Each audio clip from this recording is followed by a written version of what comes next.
amin'ny fifehina lehibe indray no ansoina totokatranon-tsika ny amin'ny dian'ity toka amin'ny fotoantsika zay afatsika miroso indray amin'ny toy ny fampianarana larana fahaenina moa zany ny fampianarantsika indray ny amin'ny zaonio zao manome vonina tantatamara iayavahany ianao satria enao sahely ary manome voninahitra ny zao ihany koa tonga amin'ny fotoantsika zay rosotsika amin'izay fampianarana izay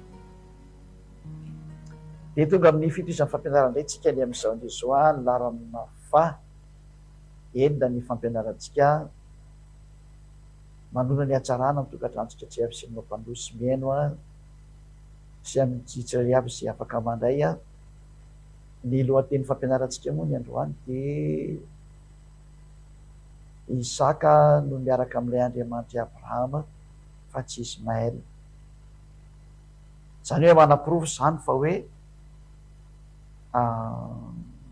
ny miaraka amin'io Andriamanitra Abrahama io dia tsy zany Ismaël zany mihitsiny fa Isaka.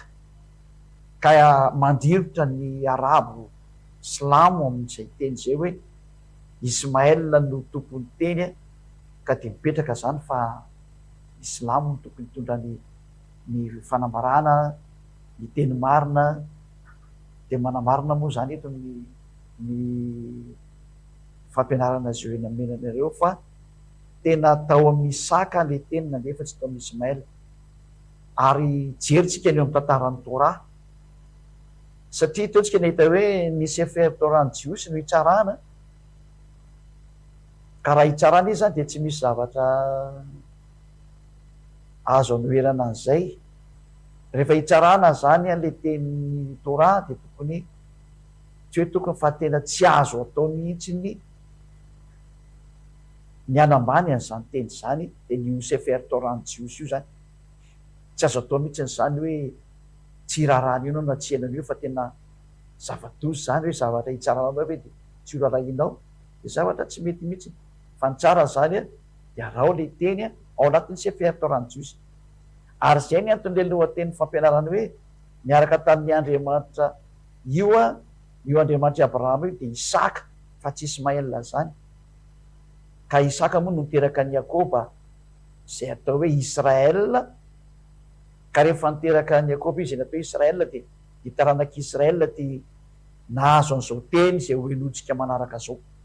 Misy teny zany azo an'ireo taranak'Israël reo ary ho amarintsika ao anatin'ny Coran Islamo sy ny Sefer Torah ny Jiosy ataontsika miara-milahatra ireo zany ka rehefa ny amin'ny farany dia ny conclusion anao hoe rehefa marina zany fa tena le Andriamanitra Abrahama dia niaraka tamin'ny Isaka dia tsy iso daholo zany ny Coran dikan'izay fa iso daholo satria zavatra hafa ny eo anatiny eo.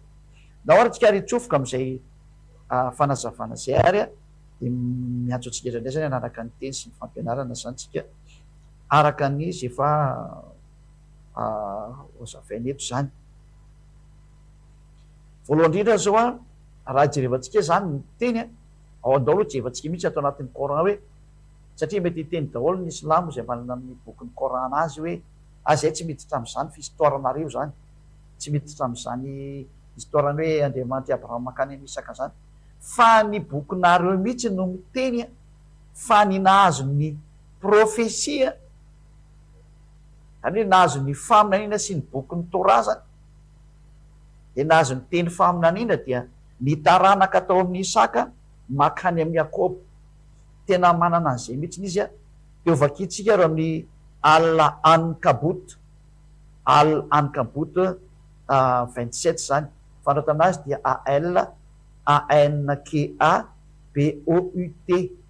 ALANKABOUT Al-Ankabut 7:27 zany ny hoe tsika maky an'izay Al-Ankabut 27 zay zany mbola jerevantsika izy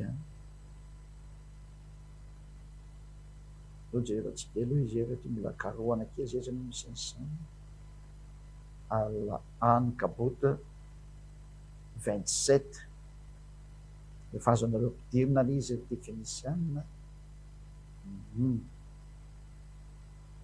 n'olo Donam Isaka et Jacob menay anazy menay zareo zany izy Isaka sy Jacob et placâmes dans sa descendance,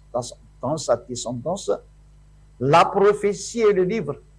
Ary napetraka tamin'ny zareo dia tamin'ny taranany ny faminaniana sy ny boky ny Torah zany io, menana azy zany. Zany hoe zany dia mazava be mihitsy fa nomena ny taranaky Isaka nakany amin'ny Jakoba ny boky sy ny faminaniana. Ny tena raha am'izay teny zay zany dia mikisaka zany izy Ismaël, mikisaka izy zany dikan'izay. Satria tena précis mihitsy ny hoe na ny prophétie sy ny boky Torah dia nalefa nakany amin'ny taranaky Isaka sy Jakoba zany, ary nomena zareo mihitsy zany izay teny zay.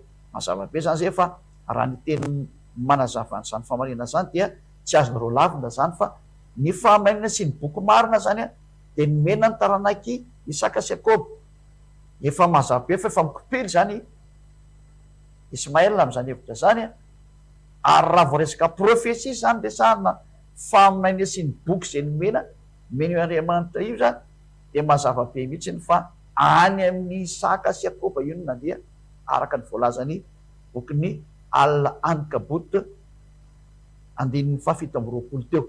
Mazava aloha zany zay ndray tsika hijery ny teny manaraka amin'izay zany satria moa tsika zany mamoaka fanaporofona izao ahoana ny anamarinantsika an'io boky io zany hoe tena marina ve io boky io, izany prophétie sy ny boky nomena ny Jiosy zany bokin'ny Israel zany zay fantatsika fa Sefer Torah no anarany ary ny Andriamanitra tao anatin'izany bokin'ny Sefer Torah zany dia atao hoe Yahva zay mbola ampianariko anareo hoe ity ary le Andriamanitra ao anatin'ny bokin'ny Sefer Torah ny Jiosy misy anarana mihitsy izy fa tsy hoe tsy misy anarana.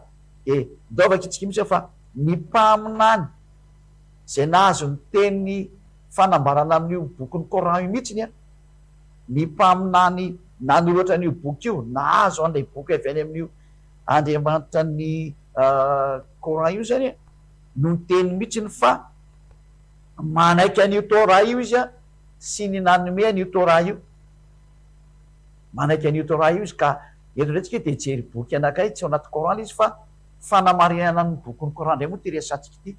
Ao le misy boky le ataony zareo hoe hadith, ny fanotan'ilay boky eto hoe hadith dia zao HADITH. Dia ao anatin'izay boky hadith zay zany dia misy karazana boky maromaro moa vitsivitsy fa tsy be dia be. Dia misy an'izay mpanoratra atao hoe Sahih Abu Daoud, fanotan'ilay Sahih Abu Daoud dia SAHIH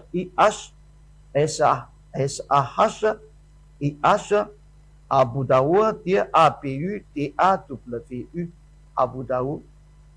Dia jerevantsika eo amin'io reo zany le boky manamarina ny Coran Jiosy Coran Arabo azafady indrindra. Ny Coran Arabo zany dia marininy zareo amin'ny tony boky nytony anisan'izany zany ty boky hoe ino moa teneko teo Sahih Abu Daoud dia eo amin'ny 44-49. Donc jerevantsika zay teny zay hoe manamarina zany ny mpaminany sy ny mpanoratra sy ilay nandray ny boky tany amin'ny io ala io le mpaminany zareo Arabo Silamo fa tena marina io Torah io ary manaiky an'io izy ary hatrany amin'izay nanome anazy. Andao raha vaikitsika zay le anaran'izy misy ovaiko ke satria misy diso kely nanomoko an'le anarana teo fa ovaiko rehefa avy eo aloha vakitsika aloha ty zany aloha. D'après Abdullah ibn Umar, un groupe de juifs est venu et a invité le messager d'Allah à Kouf. Alors il leur a rendu visite dans leur école. Ataoko amin'ny teny français aloha. Et ils ont dit, Aboul Kassim, un de nos hommes a commis la fornication avec une femme. Prononcez donc un jugement sur eux. Et ils placèrent un coussin pour le messager d'Allah, qui s'assit dessus et dit, apportez la Torah. Il a ensuite été apporté. Il retira alors le coussin du dessous, lui, et plaça la Torah dessus en disant, j'ai cru en toi et en celui qui t'a révélé. Zay zany dia fampiantsika zany. Io zany dia ny teny zany ty mpanoratra ty zany zay ao anatin'ny bokin'zareo Torah moa dia misy an'itony atao hoe ty bokina adita tony zany. Dia reto ny tena anisany hoe mametraka ny fanazavana maromaro ao anatin'ny io Coran io. Dia izay no mahatonga anazy napetraka ny zareo foana zany tony boka atao hoe adita tony. Dia misy ny fanazavana ny teny ao anatin'ny Coran fa misy zatra manahirana zany. Dia eto zany hitantsika misy fa ilay mpanoratra mihitsy dia niteny mihitsy ny hoe rehefa ndraiso izy ny Torah dia rehefa io ambanimbany il retira alors le coussin du dessous, lui éplaça la Torah dessus en disant, ametraka an'ilay Torah teo ambony izy dia zao teny hoe j'ai cru en toi et en celui qui t'a révélé. Zay zany eto zany a dia tena mametraka mihitsy ny ty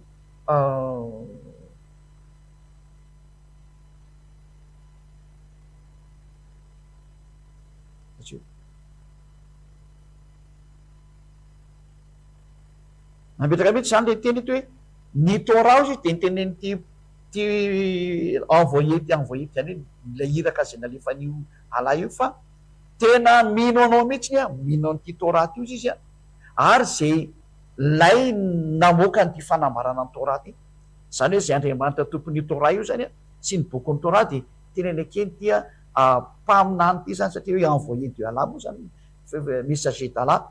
Il est envoyé un groupe de juifs est venu et a invité le messager d'Allah. Ka ity messager d'Allah ty zany dia niteny mihitsy hoe tena mino n'io Torah io izy sy zay nanome io Torah io. Zay eto zany dia mazava be mihitsy hoe amin'izany teny zany fa tsy misy afaka mandady mihitsy zany nareo silamo zay aonony amin'ity resaka fanazavana amin'izio ty ary tena le mpaminany nareo ihany no mamoaka an'izany teny zany. Mametraka tsara mihitsy hoe mino n'io Torah io mihitsy izy ary mino zay nanome n'io Torah io mihitsy. Any hoe tsy azo lavina mihitsy sary izy dia dikan'izay aitsika kely zany le anarana mikasika an'ity le anaran'olona ty fa zao ny tena anarana zany aloha velokely Sunan Abi Daoud. Zay Sunan Sunan io Sunan Abi Daoud DAWUD. Zay zany le anaran'izy Sunan Sunan Abi Daoud DAWUD. Zay zany lay teny zany zay mbola namafisika tao anatin'ny bokinareo. Mbola misy mba ahafahanao anaraka an'le Torah dikan'izao hoe arao le Torah fa aza manao an'izany hoe zay tsy mila anio fa boky efa ela sika ao anatin'io mihitsy ny fahamarina ankoatran'ny hoe boky hitsarana na ny mpaminanareo raha ty miteny zay nohatra ny bokinareo hoe tena ilaina io zavatra io fa tsy azo atao an'izany. Dia andao retsika mbola hijery teny manaraka ihany tsika aloha mikasika any amin'izay mihitsy fa ny Andriamanitra teny izy dia tena ny Andriamanitra ny Israelianina ary mbola manaiky an'izany ihany koa zany ny bokin'ny Korana. Indray tsika maka ny bokin'ny Jonas 90 Jonas 90 ny vakitsika hoe ny Andriamanitra tena marina dia ny Andriamanitra ny Israelianina. Mbola voateny eo mihitsy an'izay tsika jeren'izay boky zay Jonas mialatsiny tamin'ny fatapana kely vetivetika teo zany velantsika amin'izay Yunus no hoe Jonas ho ny teniko teo zany dia vakitsika amin'izay zany le teny Yunus 90 et nous fîmes traverser la mer aux enfants d'Israël. Pharaon et ses armées les poursuivirent avec acharnement et inimitié. Zany hoe dia nasiana nandeha teo amin'ny ranomasina moa zany zanak'Israely ary Pharaon sy miaramila dia nanenjika anazy amin'ny alalan'ny atezerana be mihitsy zany sy ny tsy fitiavana sy ny fankalana.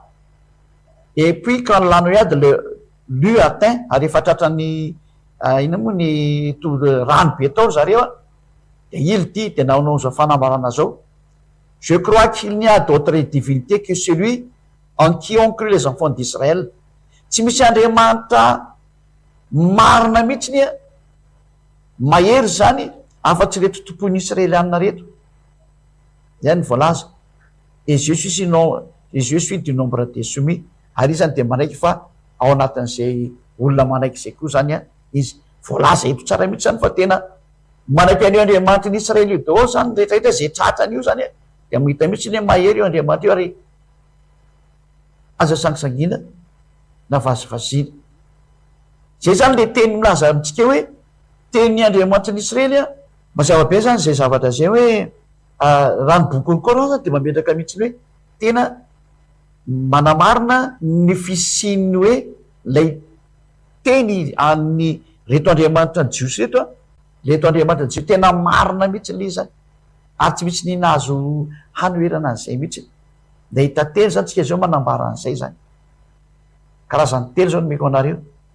Zay zany mametraka hoe tena tsy azonareo lavina intsony ny fahamarinan'ny Torah fa sady hitsarana no voapirofo mihitsy ny fa any misy ny fahaminaniana ao anatin'ny Torah io ary namafetsy ny messager ny alatenenareo hoe tena voapirofo mihitsy fa maro ny Torah io. Zay moa koa ny tiako avoaketo hoe vo manomboka antsika dia mahita hoe aza lavina le Torah ary misintona ny sain'ny arabo rehetrarehetra eny foana ny kristianina sandoka koa ary lay tsy mahafantatry nininy hoe arao ny tenin'io Andriamanitra Abrahama io ao anatin'ny Sefer Torah fa izay ny fahendrena dia io zao taritina amintsika zao. Ka eto moa zany tsika ny Silamo tena tsindritsika mafy mihitsy hoe aza lavina le ty aza lavina zany Sefer Torah zany fa hitsarananao ao ny tenin'ny faminaniana ary mpaminanareo raha manaiky an'io boky io ary eto misy moa dia hoe ny tena anatin'ny Coran-nareo ary dia mahitsy mihitsy hoe io Andriamanitra ny Israely io mihitsy ny tena Andriamanitra ary tsy misy akoatran'io mihitsy.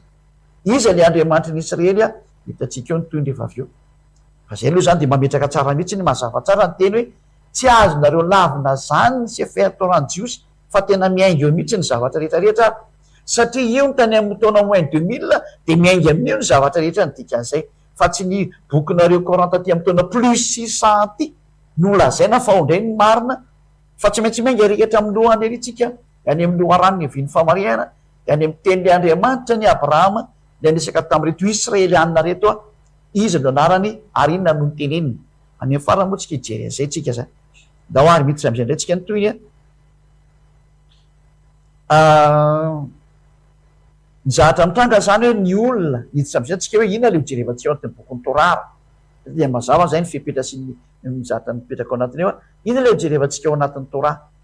Ny hojerevantsika ao anatin'ny Torah dia zao teny zao hoe ho andevo ny zanak'Israely ka reto olona ho andevo reto no taranaka andovany Abrahama satria tsika mantsy hiteny hoe iza no andova Isaka sa Ismael dia aleo hojerevantsika raha ny Torah. Zay na tonga nitarika an'le hoe tsy maintsy arahana ny Torah satria ao ny sekret ny zavatra rehetra zany ao ny zavatra ivoan'ny marina dia tsy maintsy mivoaka ao anatin'ny zay bokin'ny Torah zay ny famarina hojerevantsika. Dia zay na tonga ny Eliab asajoavany Joshua namoaka an'ireny teny inona tamin'ny voalohany teny hoe tena tsy maintsy miverina antsika noho ny amin'reto teny reto dia ao anatin'ny Torah. Dia izy ary inona ary ny teny nambaran'io Andriamanitra Abrahama io ny amin'izay andovana azy dia zao ny teneniny hoe aoka ho fantatranao tsara fa ho atao andevo ny taranakao dia zay taranaka andovan'ny Abrahama zany. Genesis 15:13 lova kitsika zay boky zay Genesis 15:13 Genesis 15:13 dia efa soratantsika zany ho anareo zay ny tokantrano manaraka ny fampianarana zany Genesis 15:13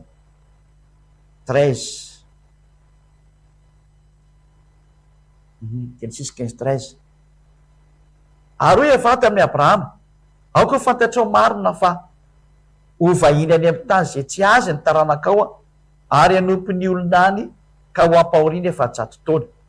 Lay taranaky ny Abrahama zany dia ho ampahoriana efa-jato taona zay mazava be zany zay teny zay dao antsika jery ny teny manaraka hoe ny taranaky Abrahama dia ho ampahoriana efa-jato taona. Manino io taranaka io?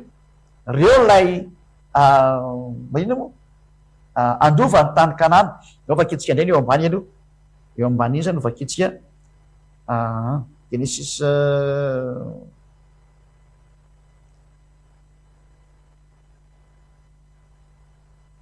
15:18 dia ny 19 ty le tany omena anazy zany Genesis 15 dia ny 18-19 tamin'izany andro zany ary avana nanao fanakena tamin'ny Abrahama ka nanao hoe ny taranako hoe fa nomeko an'ity tany ity hatrany amin'ny olon'ny Egypta ka hatrany amin'ny olon'ny lehibe dia ny ony Efrata zany.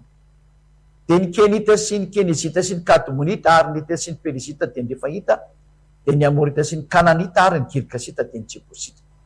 Zay reo zany a ny tany omena zanak'Israely lay hoe ny taranakao no omeko an'ity tany ty ary aoka kosa nefa ho fantatreo fa ho andevozona mandritry ny efajato taona izy. Zany hoe tsy afaka miala amin'le fanandevozana efajato taona zany zareo a dikan'izao. Mazava be zay teny zay.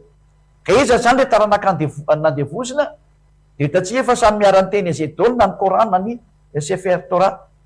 Ary iaran'olo zareo hoe Israela io resahana io. Mazava zany fa Israela zany le mandova na mafisy ny Korana ary na mafisy ny Torah. Ka raha vao Israela mandova dia mipetraka daholo ny tena anatin'ny Sefer Torah ny Jiosy ny dikan'izay. Dao raha vakitsika rany toy ao amin'ny Genesis firindray no vakitsika Genesis toko 4:20 andininy voalohany ka hatramin'ny fahafito. Genesis 46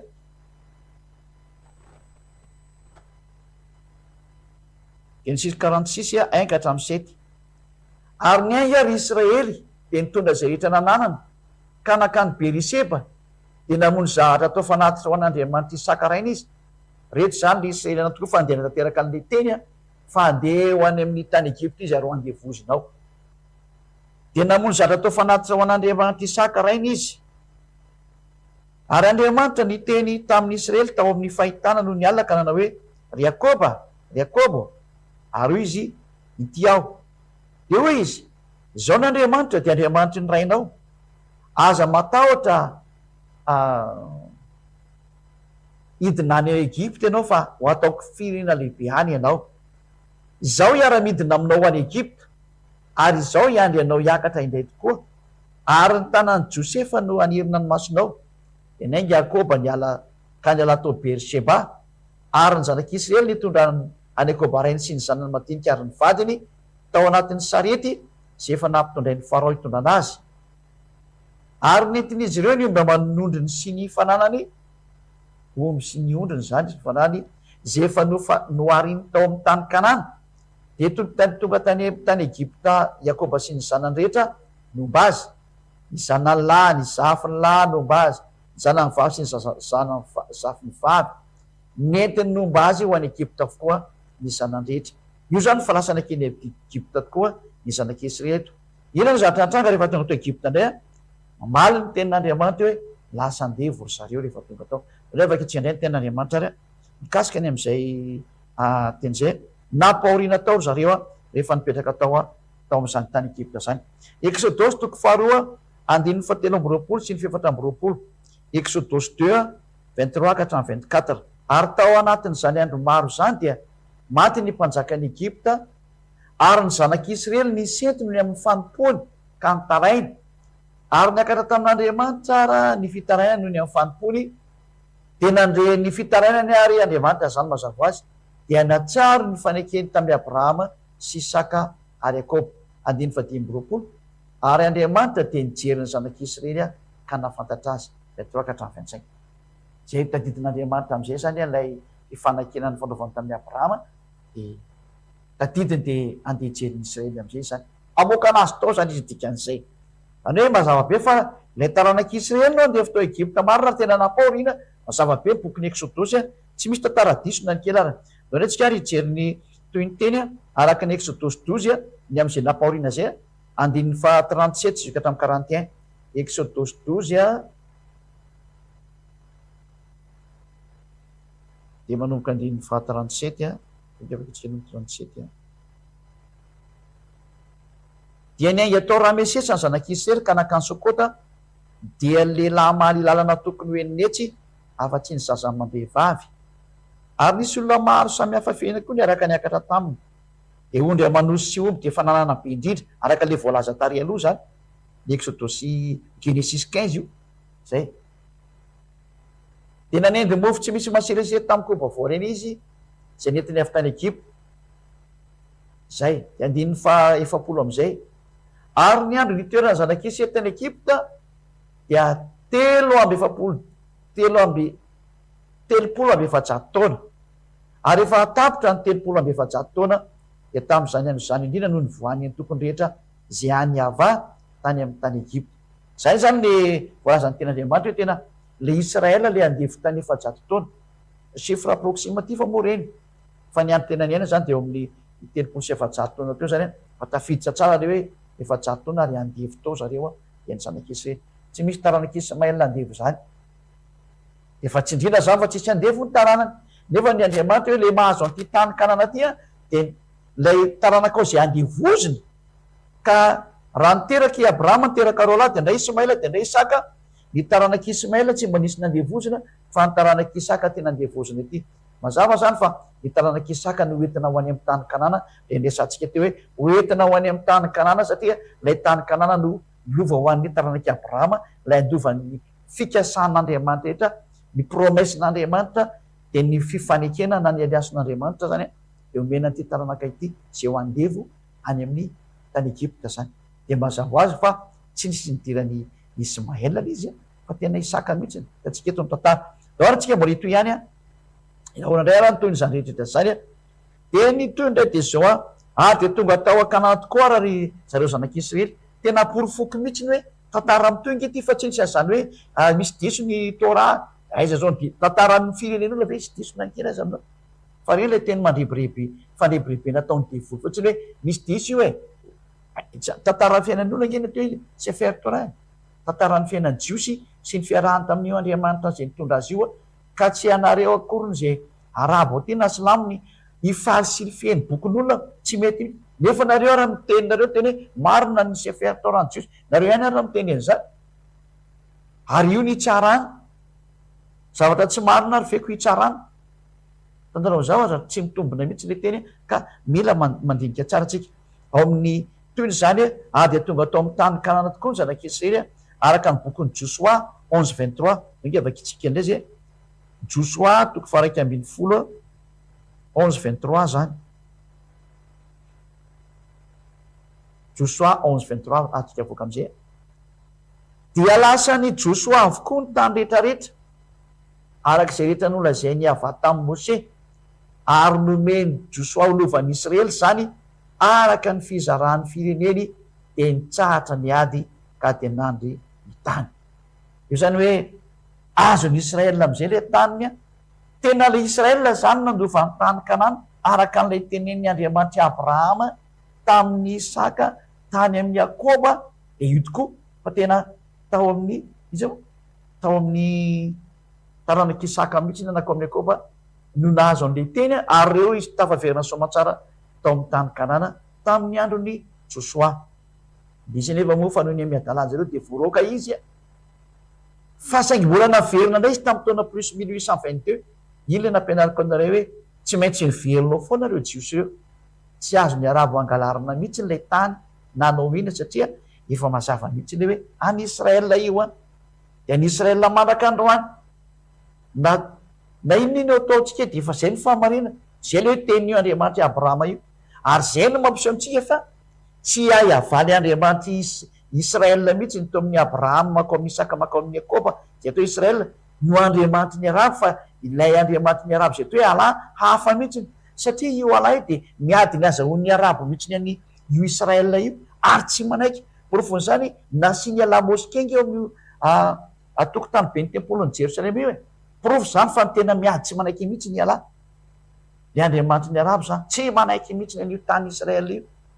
De raha tsika mahita mihitsy hoe moskeny Omar mitainginy eo ambonin'ny esplanadiny fiangonan'ny Israel tokotany ben'ny Israel io zany ary tena tsy mety mihitsy zany porofo mitoaka amin'ny tenda fa miady reo Andriamanitra no miady reo fa tsy mifanaraka zany mihitsy hatramin'ny farany ary za tena miteny mihitsy fa tsy mifanaraka zany io alà sy ay ava io ary tonga ny andro anao-potehana zany alà zany fa tsy azo ekena ary tsy ekena hatramin'ny farany zany no natongavany manambara aminareo olombelona hoe tsy adin'olona intsony ty fa adiny samy Andriamanitra am'izay ary hoe fandona zany no samy Andriamanitra toetratsika io izany tena tompony izany tompony fahefana fa eno fotsiny ny fampianarana eno ny fanazavana satria raha tsika mihita fa tsy afaka mandany zany tsy na fa misy moske amin'ny tokotany be ny tempolin'ny Jerosalema, tempolin'ny Jerosalema rava fa moske ny eo akaikiny io ary zany mbola olana be entre Israel sy ny arabo manaka antsika zay miteny zao satria raha oasorona le moskeny Omar ao de tsy ho faly mihitsy ny arabo ary tena mety ho ady be misaritaka mihitsy izy Nefa izy tena tenin'Andriamanitra mihitsy hoe any Israely ny raha tsika nahita teo le izy zao. Andao raha fotsika andeo amin'ny Koranta hitantsika am'izay nytony efa hoe tena misy zatra tena mandeha mitsizy mihitsy nge mifanohitra amin'ny teny mihitsy izy zany. Dao vakentsika ndeha aloha ny boky manaraka inandray ny fanambarana tokony raintsika ny amin'izany a. De rehefa niverina amin'ny tany reo jiosy reo a dia zao tanteraka zany le teny menan'izy le teny hoe ny taranakao no andova ny tany Kanana. Roka vakentsika zay teny zay tokoa hoe vakentsika hoe taranaky i Abraham any amin'ny Isaka ny andova ny tany Kanana. Genesis 12 a de ny 6 sy ny 7. Genesis 12 a de ny 6 sy ny 7 hoe tena taranaky Abraham makany amin'ny Isaka mihitsiny no mandovan'io tany io zany. Mandovan'ny teny fikasana rehetrrehetra na promesse na projetn'Andriamanitra ao daholo zany ao amin'ny Isaka ao daholo. Genesis 12:6 de ny 7. Ary Abrahama de nitety ny tany hatrany Sekema de tao ankazo telebitany Mamre ary ny Kananita no tompon-tany Kanana fahizay. Ary avany seho tamin'ny Abrahama ka na hoe ny taranakao no omeko an'ity tany ity. De nanorina alitara teo izy ho any ava zay niseho taminy. Io zany le taranaka hoe taranakanao, iza le taranaka? Eto antsika aloha mbola miady iza ary le taranaka. Efa mazava be le taranaka andevo sy nandevozina tany Egypte io a, io le mandova. Anao mafitsika am'izay le teny zany.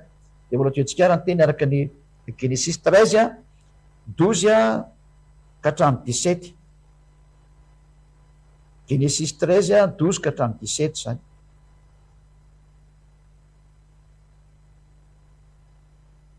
Ary Abraham manonona tao amin'ny tany Kanana. Io zany izy io le hoe nonona tao amin'ny tany Kanana. Fa Lota kosa nonona tao amin'ny tana tany amoron'ny Jordana ka ny finafina tomby hatrany Sodoma. Zay 7:40. Ary avany teny tamin'ny Abrahama tao rena nisa rano Lota taminy ka nanao hoe atipazo ny masonao ka hatramin'ity tany itoeranao ity de mitazana mianavahatra sy mianatsimo de miatsinana sy miakandrefana. Fa ny tany rehetra zay tazanao de omeko anao sy ny taranakao mandrakizay. Zay. De 7:40. Miangay ianao de mandehana mitety ny tany de any amin'ny lavany sy any amin'ny sakany fa omeko anao izy. Io zany le hoe mena ny taranakao mihitsy nyty tany Kanana ity a.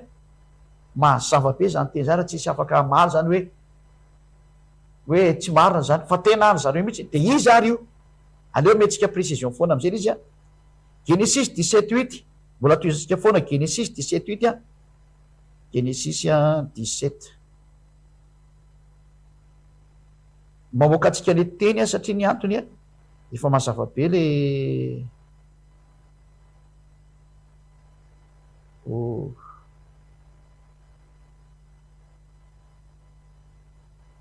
totsika ty de malaky be izy am'zay. Genesis 17:8. Aloha. 7 aloha ny vakentsika de midina amin'ny fahavalotsika zany. 7:8. Ary ahoriko ny fanekeko amiko sy ho aminao mba amin'ny taranakao mandimby anao hatramin'ny taranaka farany mandimby ho fanekena mandrakizay. Mba ho Andriamanitra ao sy ny taranakao mandimby anao de omeko anao sy ny taranakao any aorinanao a ny tany fivahinianao a de ny tany Kanana rehetra ho fananana mandrakizay ary de ho Andriamanina io. Hoe tena anareo mihitsy ity tany Kanana ity. Ary hitantsika nefa tantara fa de Israela nge mipetraka ao zao tsika miteny zao zay tsy mahafaly an'le Arabo mihitsy izy. De hitantsika fa mifandola mihitsy zany hialaly Andriamanitra ny Arabo amin'ny aiavà Andriamanitra ny Israely. Asaingy izy moa fa tezitra amin'ny Israely de io Androany io a de zao problème be mitranga am'zareo mandrak'Androany hoe ady be amin'ny Arabo. Tena tsy mety afaka mihitsy a. Zay natonga ny ambassadeur-ny Ziad Elia nanazavatra ty amin'ny fototra hoe aleo jerevana amin'ny fototra hoe iza marina tena tokony hitany io satria olona be mandrak'Androany ankeny izy. Satria de hita miady eo mihitsy ny dada Maria Yahva Andriamanitra Abrahama ato amin'ny Israel sy hiala azy Andriamanitra ny Arabo. Miady mifandona eo mihitsy. Ary tena tsy mifampitsitsy mihitsy a. Hitantsika mifampidaroka mihitsy mandrak'Androany zareo rehetra. Mampalemy kely le sary nefany aleo ny tenin'Andriamanitra raha mbola tendehany amin'ny mariny. Zay. Indray antsika jery ny teny manaraka indray a. Ny teny manaraka indray de vakentsika am'izay amin'ny Exodus 9:9 ka hatramin'ny 9. meko antsika tony zany fanamaria aminareo hoe tena voapirofo mihitsy ny fa tena misy mihitsy ny ty planin'Andriamanitra ty zany. Exode toko fahenina andininy faharoa ka hatramin'ny fafelo misy teo. Hatramin'ny fahenina angamba nisy indray teo vakivo kely sao de misy diso de manjary tsy mety le zatra resiny eo any. Exode 6 teo ka hatramin'ny 6. Ary Andriamanitra nyteny tamin'ny Mose kanao hoe zao ny avà. Ary tamin'ny anarako hoe Andriamanitra tsy toy miseko tamin'ny Abrahama sy Isaka sy Jakoba fa ny anarako hoe Yahva de tsy mbola nahafantarany ahy. Ary naoroko taminy tokoa ny fanekeko hanomezako azy ny tany Kanana dia ny tany fivahininy zay efa nivahinianany. Ka hoy izao, ary koa izao efa nandreny fitarainany zanak'Israely izay ampanompony Egyptianina ka dia tsaroko ny fanekeko. Koa izao lazao amin'ny zanak'Israely hoe izao no Yahva. Ka hitondra nareo hivoaka ho afaka amin'ny fanompona mafy ampanaoviny Egyptianinareo ka nafaka anareo amin'ny fanompona azy, ary sandry ahiditra sy fitsarana lehibe no aminjeko anareo. De andiny fafito, de alaiko ho ay anareo oloko ary ho Andriamanitra nareo aho, eo fantatry nareo fa zao no Yahva Andriamanitrareo zay mitondra nareo mivoaka ho afaka amin'ny fanompona mafy ampanaoviny Egyptianina anareo. Eo zany tena ny teny misy am'izay Andriamanitra hoe irahaka anao Mose de avay zareo fa zany no Andriamany ary izy oloko de ho asoko ato Egypte nareo. Tena namafisina mihitsy zany le teny hoe ho andevozina zareo fa ho avoaka an'Andriamanitra ho any amin'ny tany Kanana. Zay ho avoaka tao izy zany. Zany hoe voapofo mihitsy tena mivoaka izy zany le mandova zany. Ndreo vakitsika am'izay zany ny teny manamarina an'izay mihitsy zany. Fa zay ateraky ny kibony izy mo, zay ateraky ny kibony Abrahama, zay no mandofa anazy. Ndreo tsika hijery zay le kibony izy de mazava azy fa kibony Sara le tena vadiny tena ara-dalàna fa tsy tamin'ilay andeha vavy Egyptianina zay teo hoe Agara.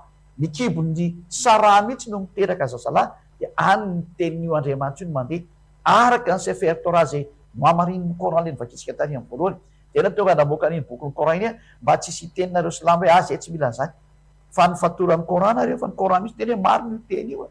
Ary ny Andriamanitra n'Israely ny tena marina, nefa ny tsika mahita mihitsy io fa ny Andriamanitra n'Israely mamerina n'Israely ao amin'ny tany. Ary ny Andriamanitra ny Arabo kosany mitady hevitra ny alan'Israely ao amin'ny tany.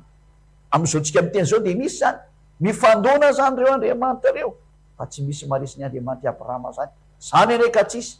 Zany le Andriamanitra marina zany le Andriamanitra afo mandevina. Yahva no anarany. De naniraka ny ely zay miresaka aminareo amin'izao tsika miteny zao voninahitra ho an'i Maria Yahva, voninahitra ho an'i Yoshua. Dahoarana. Genesis 15 4 de ny 7. Genesis 15 no vakitsika indray Genesis 15 ary indro ny tenin'ny Yahva tonga taminy hoe tsy andovanao izany fa izay ateraka ao de izy no andovanao. Iza le ateraka aloha mafitsika indray zay andin'ny fafito.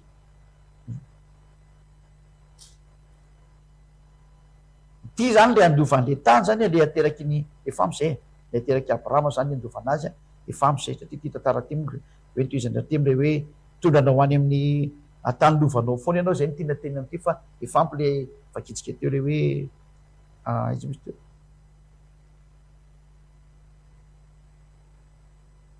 zay ateraky ny kibonao izy no andovanao. Iza le ateraky ny kibony ary reo vakitsika ny teny manaraka. Iza le ateraky ny kibony. Genesis 17 Genesis 17 de manomboka amin'ny 19 ny vakitsika iza le adova 19 ka hatramin'ny 21. Ary hoe Andriamanitra zay ma vakitsika eo amin'ny andininy fafilo zany 17 de ny 18 manomboka amin'ny 17 de ny 18 de hatrany amin'ny 21 zany. De nakoaky Abrahama ka nitsiky de nanao kapo hoe hiteraka avy ao nefa zaty efa 100 taona de hiteraka koa ve Sara azy efa 90 taona.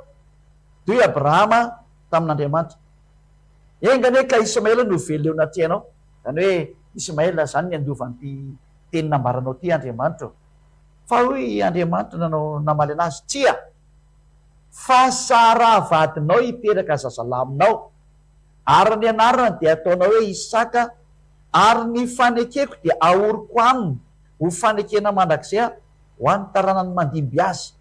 Zay ny fanekeko izy dia ahoroko amin'ny Isaka, ary amin'ny anarany ahoroko aminy fanekeko dia fanekena mandrakizay. Dia ny voalazana zany. Tena mahitsy be re zany teny zany re olona.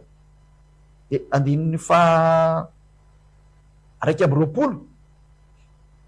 Nefa ny fanekeko dia ahoroko amin'ny Isaka, zay ateraky sara aminao raha avy nytaonao toy izao. Tena nitsindrin'Andriamanitra mihitsy zany a.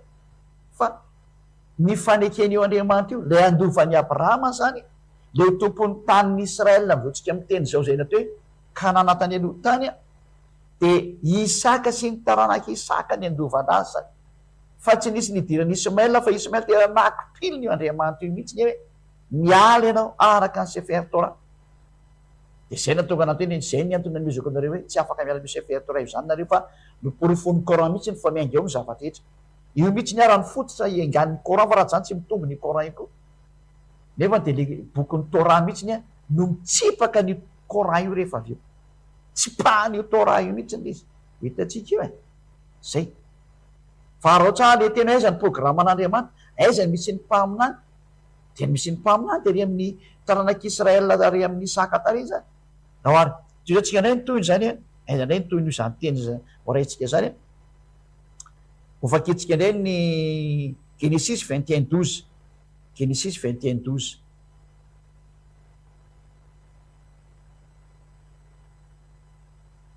Genesis 21.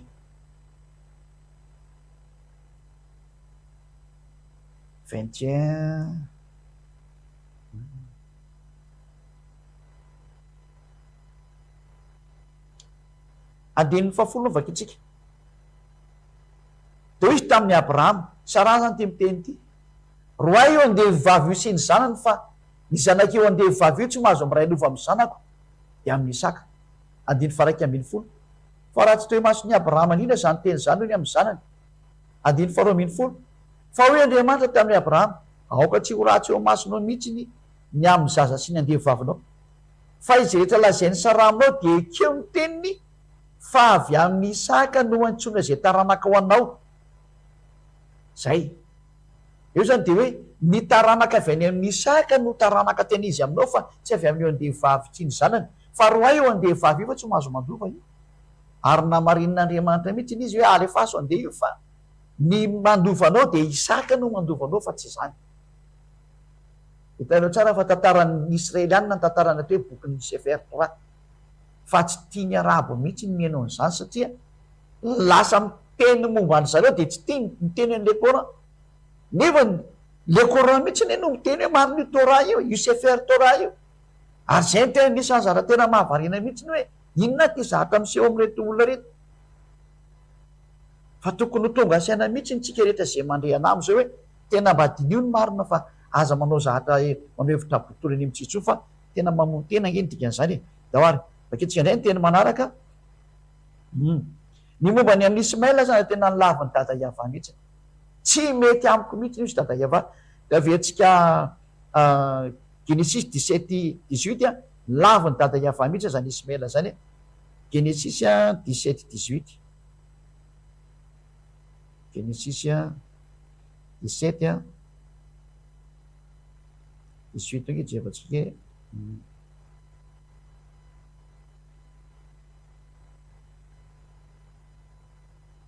Genesis 17:18 eo averitsika indray mandeha. Ary hoe Abrahama tamin'Andriamanitra, engane ka Ismaela no velo eo anatrehanao. Fa hoe Andriamanitra hoe tsia, fa Sara vadinao iteraka zazalahy aminao, ary anarany dia ataonao Isaka, ary ny fanekeko dia oroko aminy fanekena mandrakizay ho an'ny taranany mandimby azy. Tena mahitsy be le teny eo andiny 5:10 hoe tsia, engane ka Ismaela no velona andiny 9:20, fa nylavin'Andriamanitra hoe tsia, tsy mahazo mandova zany Ismaela zany. Tena nakipiny io Andriamanitra Abrahama mihitsy.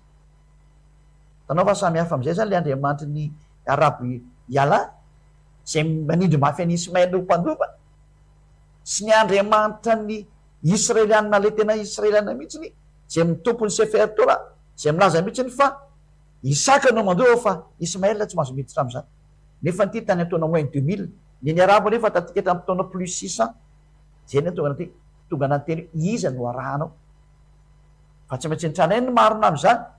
Kanefa aza le bokyny Koran mo matotra anazy satria ny Koran mihitsy no milaza fa tena marina ny Torah. Ho hitsarana ve tsy ho marina ny dikan'izany. Iza koa misy zahatra hitsarana nefa ny diso. Tara tsy mitombona mihitsy izy. Antsika hiditra amin'ny teny manaraka indray zay. Ny taranaka Isaka no ivoan'ny fitahiana rehetrarehetra zany ho amin'ny olona ambony tany. Genesis 22:18. Mandray arany Genesis 22.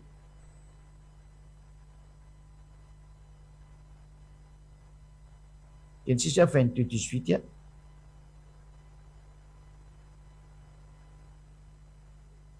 Alefa antsika amin'ny andiny faina ambin'ny folo. Ka nanao hoe ny tenako no ny anianako iavahy. Satria nanao zao zavatra izao ianao ka tsy niaro ny zanako lehilahy tokonao. Dia hitahy anao tokoa aho. Ka maro dia maro ny taranaka ho tahaka ny kintana eny amin'ny lanitra sy ho tahaka ny fasika izay ny amoron-dranomasina. Ary ny taranaka ao azo ny fahavadiny fahavalo. Koa amin'ny taranaka ao no hitahiana ny firenena rehetra ambony tany. Satria nanaiky ny teniko ianao. Tena nivoaka an'izay zany hoe amin'ny alalan'ny Abrahama ny voan'ny fitahiana ho an'ny firenena rehetra ambony tany. Famafana ny fahotana zany. Famelan-keloka zany. Zay le hoe lasa tsy ho manota intsony ny olona. Satria io le olana tamin'io Andriamanitra Abrahama io. Le fahotana tao amin'ny zanak'Israely no tsy nitiavany azy ka ny velesiny nataony fay mihitsy. Voaloka ny hafarany. Ka eto kosa nefa ny Andriamanitra miteny hoe ho fitahiako ho an'ny firenena rehetra ianao. Izany hoe ho tonga ny famelan-keloka, ho tonga zany hoe lasa tsy mahay manota intsony zany.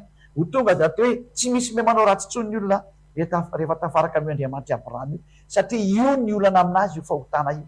Tsy mety miaraka amin'ny mpanota zany io. Zay no mahasamihafa ny alaza e mampanota olona.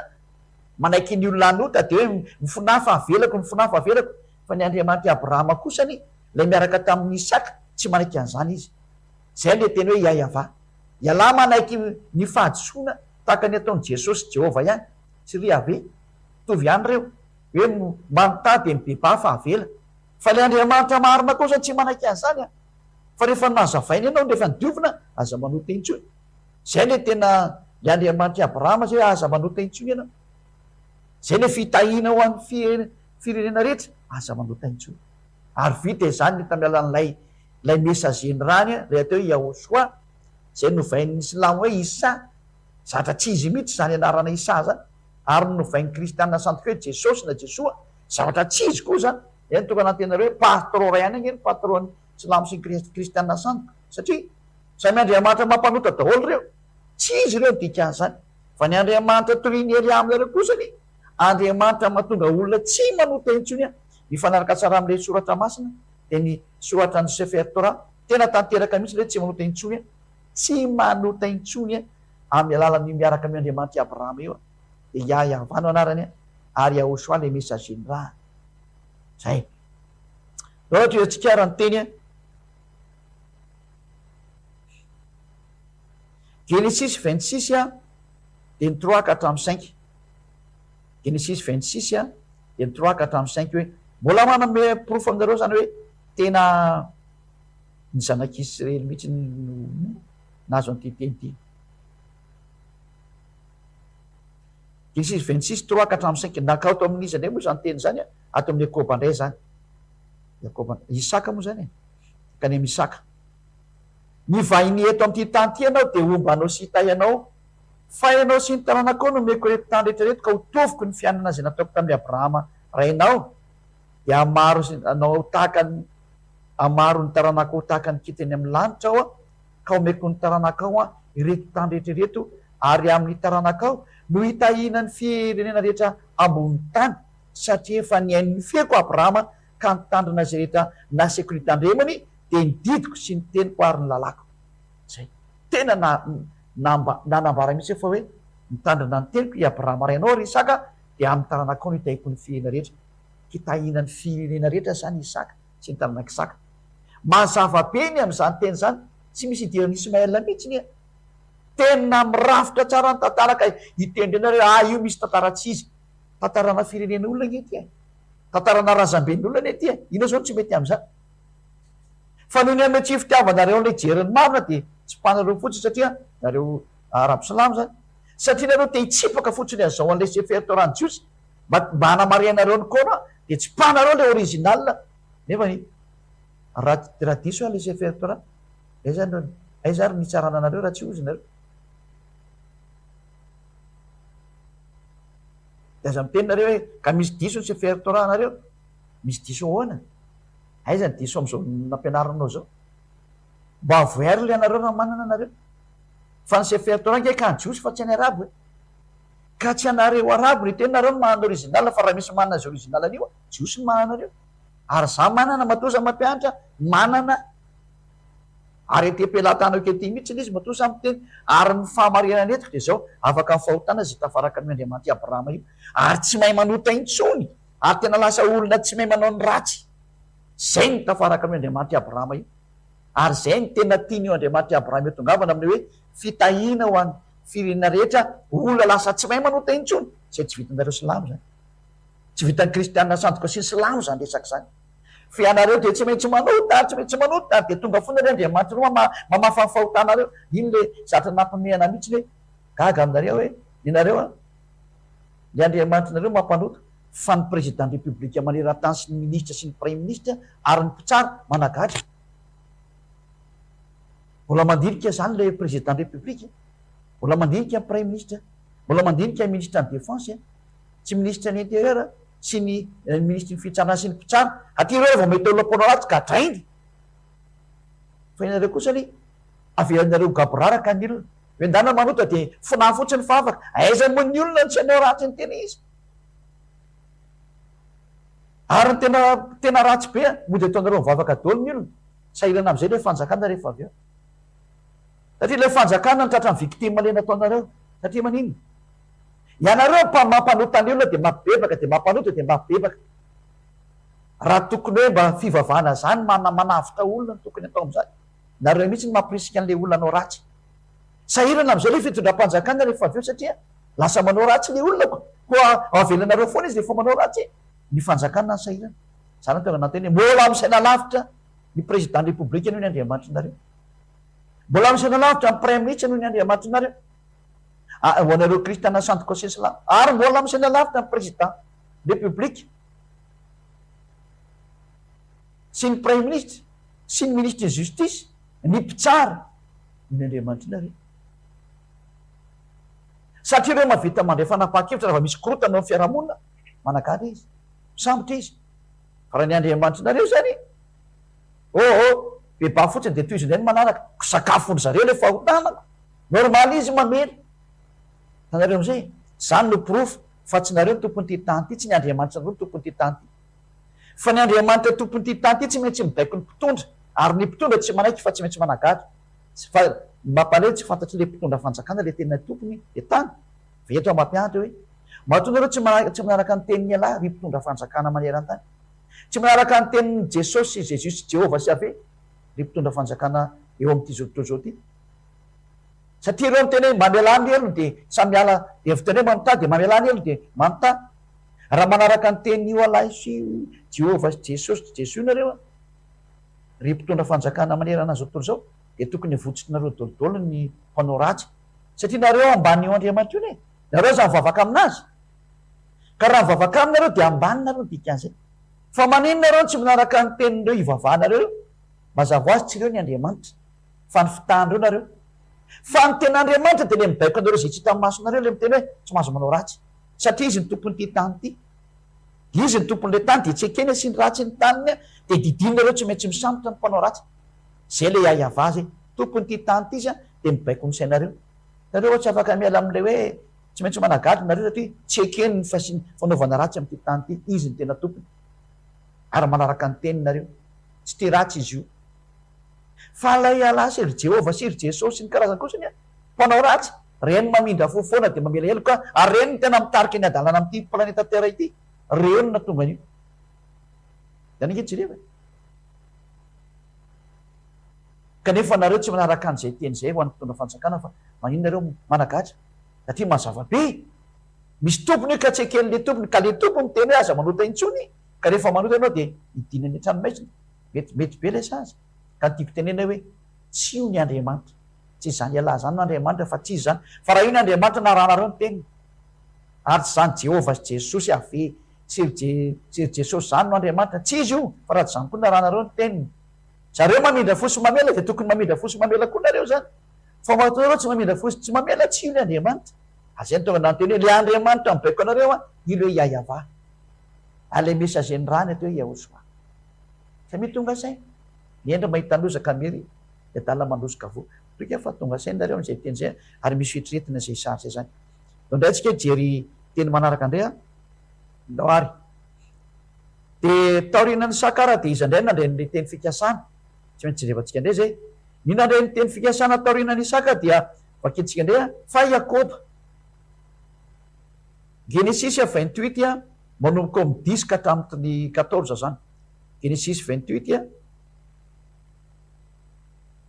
10 ka hatramin'ny 14 ny vakintsika.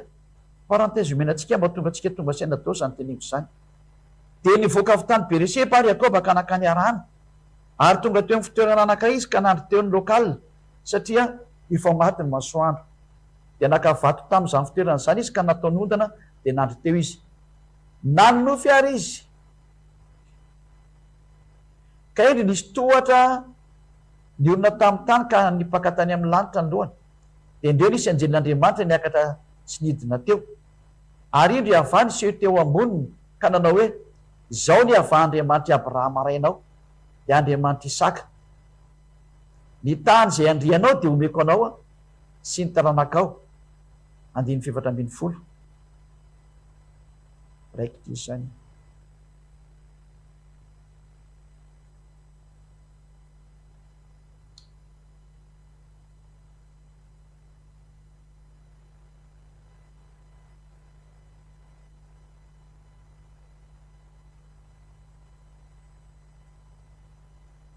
Ary ny taranakao be tahaka ny vovoka amin'ny tany.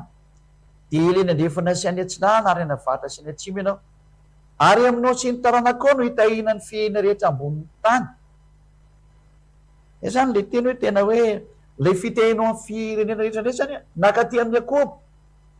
Hitanareo fa tsy nakany amin'ny Ismaela mihitsy izy. Mitohy tsara ny tantaran'ny Sefer Torah hoe nakany amin'ny Yakoba indray satria Isaka indray niteraka ny Esau sy Yakoba. Dia Esau koa nakipin'Andriamanitra fa Yakoba no nitazomina.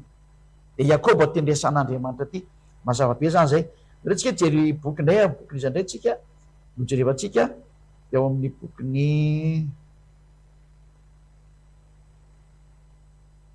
Genesis 32-39.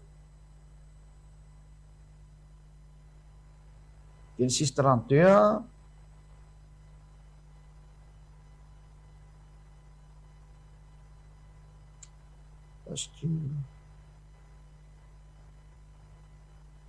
Parce que aloha misy fatsomatsipelina koa ty amin'ny zavatra ndesiko ty.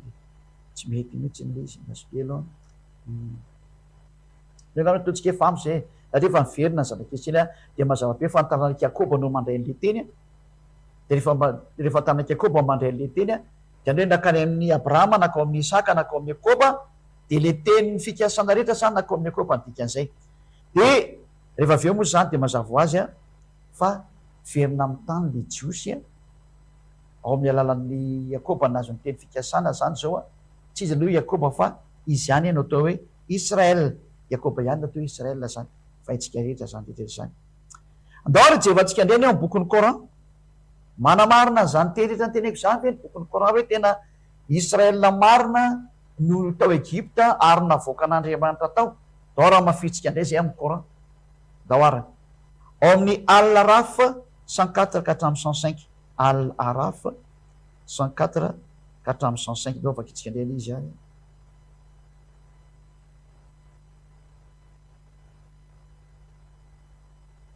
Al-Araf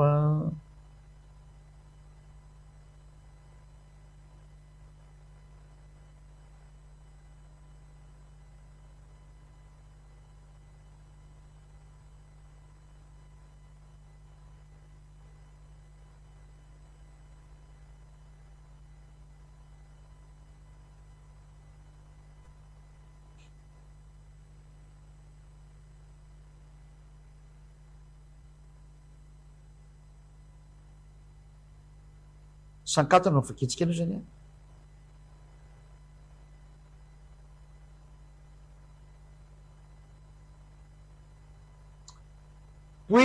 après ces messagers, nous avons envoyé Moïse avec nos miracles vers Pharaon hoe c'est notable.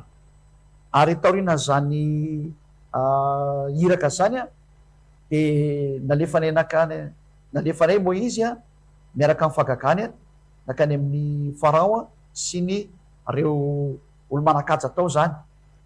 Mais il se montrait insulte envers nos signes. Efa ny a de tsy nareny daholo zany famantaramena zany. Considère donc qu'elle fut à la fin des corrupteurs. Zany hoe zavatra niteraka ratsy be moa zany afarana izy. Andiny fa manaraka. Et Moïse dit, ô Pharaon, je suis un messager de la part du Seigneur de l'univers. Ory Pharaon a, za Moïse dia messager-nilay Andriamanitra ny univers zany. Tontolo zao. Je ne dois dire sur Allah que la vérité, tsy afaka miteny efa tsy marina am'zany Allah zany a. Zay moa voalaza eto zany hoe afantatsika fa de efa iaiavana aran'Andriamanitra marina fa tsy io. Je suis venu à vous avec une preuve de la part de votre Seigneur. Tonga eto aminareo izy a miaraka amin'ino moa? Amin'ny proof avy any amin'ny lay tompo lehibe. Avelao andeha ny miaraka amiko ny zanak'Israely. Laisse donc partir avec moi les enfants d'Israël.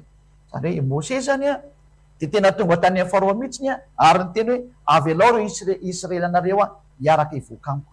Tena mazava be mihitsy ny teny fa tena nany Coran manamarina fa nivoaka nentiny Mose hivoaka avy ao Egypta ny zanak'Israely.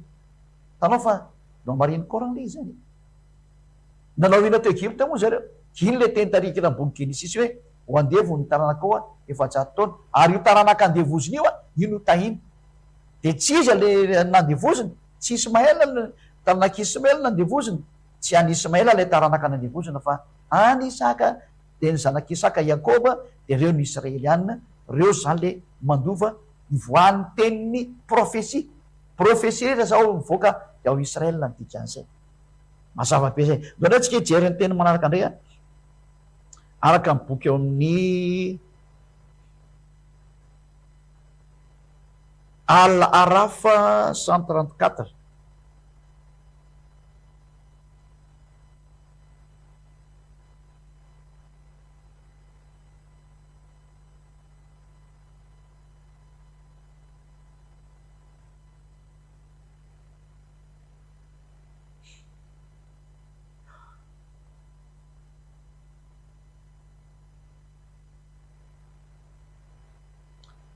Al-Araf 134. Et quand le châtiment les frappa, ils dirent, ô Moïse, invoque pour nous ton Seigneur en vertu de l'engagement qu'il t'a donné. Ary rehefa nandeha be izy nikapoka dia zao ny teneny zareo, Mose o, mba atsofokena iny Andriamanitra anao a amin'ny alala nohony am'zany engagement zany hoe niasany meny anao zany zany. Si tu es éloigné de nous le châtiment, raha ataonao lavitra anay io loza mamely anay io a, nous croirons certes en toi, ary de minanao zay a, et laisserons partir avec toi les enfants d'Israël, ary de avenanay andeha anao sy ny taranak'Israël.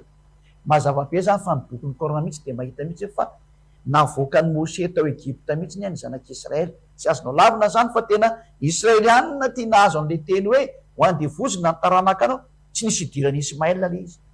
Tsy tafiditra ny arabo ny dikan'izay, zay mitomany ho taranak'Ismaël. Tsy tafiditra mihitsy nareo. Tsy any aminareo mihitsy ny ty teny ty nandeha zany le teny fikasana hatrany amin'ny faminana iny fa any amin'ny taranak'i Isaka ao amin'ny Sefer Torah. Reo fa na ny bokinareo raha zany ny Coran de manindry mihitsy fa any amin'ny Torah, Sefer Torah ny jiosy ny marina. Any io ny mandeha. Dao raha afaka tsika ny teny manaraka. Mbola afaka mijery foana mantsika ny am'le hoe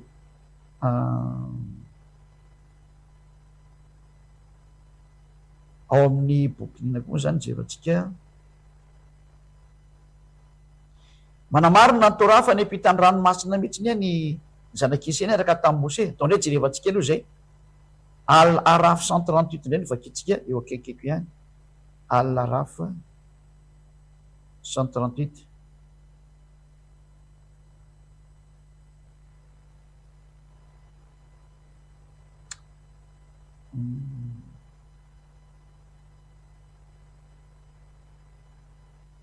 ala rafo 138 zany mbola mitantara ny zavatra nisy zany hoe nandevojina zareo. Ala rafo 138 soratana kely zany. Et les gens qui étaient opprimés, nous les avons fait hériter les contrées orientales et occidentales de la terre que nous avons béni. Alay olona zay nandevozina teo de nataony nandova ny faritra tsy ny atsinanana sy ny andefana zany zay efa nitahinay. Et la très belle promesse de ton Seigneur, ary ny tena le teny tsara nampanantenan'ilay tompo a, sur les enfants d'Israël s'accomplit pour prix de leur endurance. Zany hoe lasa vokatry ny faharitany zareo sy ny adina treany zareo a, ka nahatra zareo dia mena teny tsara nafinahitra mihitsy izy zany. Zay. Et nous avons détruit ce que faisait le pharaon et son peuple. De nipoteny eo izy pharaona sy ny momba anazy zany. De ndao retsika hijery ihany koa zany hoe ny teny manaraka mikasika ny am'izay a, ao amin'ny bokin'ny Ionasa na Ionosy moa zany de efa-tsika teo 90. Ionas 90 deo jerotsika zay mbola mitantara an'izay Ionas 90.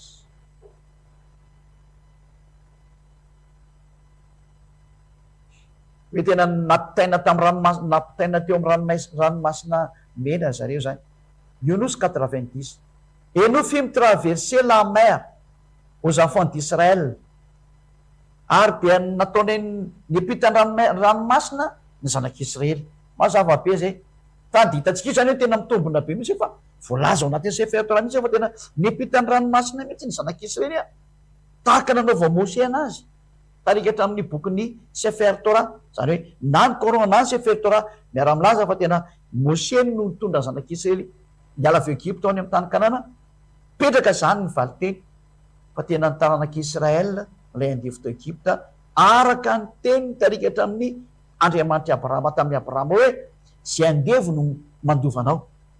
Mazava zany fa mandovan'ny teny dada Iava rehetrarehetra dia Isaka nakao amin'ny Israël. Tena voakipily tanteraka mihitsy resaka Ismaël zany, tsy miexiste. Tantara tany amin'ny taona moins 2000 manamarina zany hoe tsy afaka miditra mihitsy zany Ismaël zany fa tena voakipily tanteraka mihitsy, tsy miexiste mihitsy ny ary izy. Na ny Coranareo raha namarina zany. Ndao ary. Tsika zay manaraka ao amin'ny asa soara AS SHOUARA AS et lavidavitra SHOUARA 63 asa soara 3 nareo avaka itsika ndray zay. Satria moa zany teny anareo hanome profo dia tsy maintsy mamoaka teny rehetrarehetra io zany zany. Zay le profo meko anareo. Asa soara ndao jerevezy voilà. Asa soara 63 misy teo.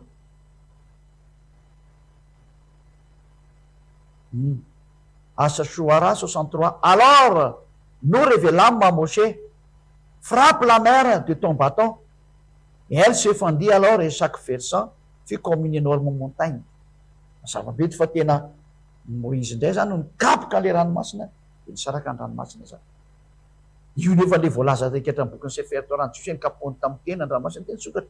Na ny Coran koa milaza fa tena nisy koa zany. Mazava zany fa ny Coran zay tatikatra amin'ny taona plus 600 de nakatahaka tany amin'ny zatra tany moins 2000. Ino original dikan'izay io Sefer Torah de tany moins 2000 zay. Ka tsy le Coran tikatra amin'ny plus 600 iny andeha novonovana io teny io kiraha zay hoe ny tsika ny maro mba mandinika am'izay manomboka eto aza mety fitana intsony. Fa tena famonona fanao any amin'ny ty resaka mandeha tia fa mahatonga saina. Aoka ny fanazy teo vonjeny odany amin'ilay tena nahary anazy de dada Mariava maiza meno ny Eliafa tiany fanavotana anareo. Tena miantso Elia manavitra hoe avinareo manatona ny Elia am'izay fa efa tena miezaka mafy manavitra anareo. Manome ny profo hanavotana anareo hoe mba miverena amin'ilay tena Andriamanitra marina am'izay le tena lay Andriamanitra Abrahama iay avano anarany. Ary ny taranaka voafidy de Isaka nakany amin'ny Israël no anarany ao no tena mpaminany de koatra zay tsisy izy daholo fa mbola disoiny Sefer Torah raha mitsofotsofo koa anao. Dao ary hitrandraitsika eny amin'ny teny manaraka. Eny amin'ny teny manaraka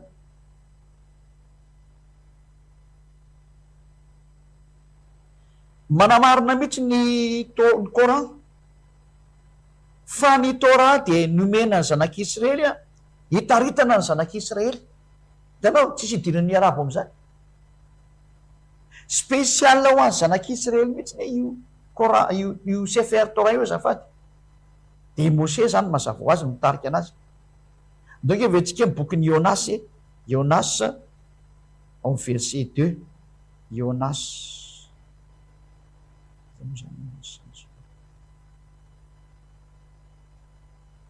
na hoe Yunus zany, Yunus.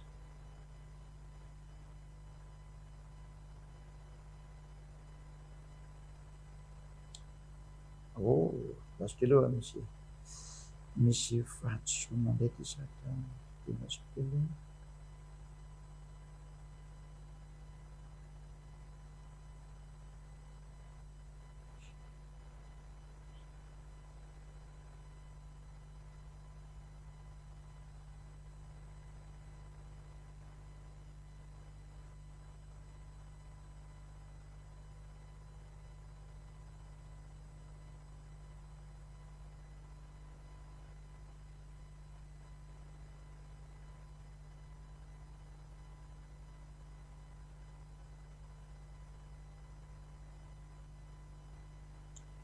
Misy teny tsy mifanaraka tsara anaty lofandrasokely aloha avetsika izy.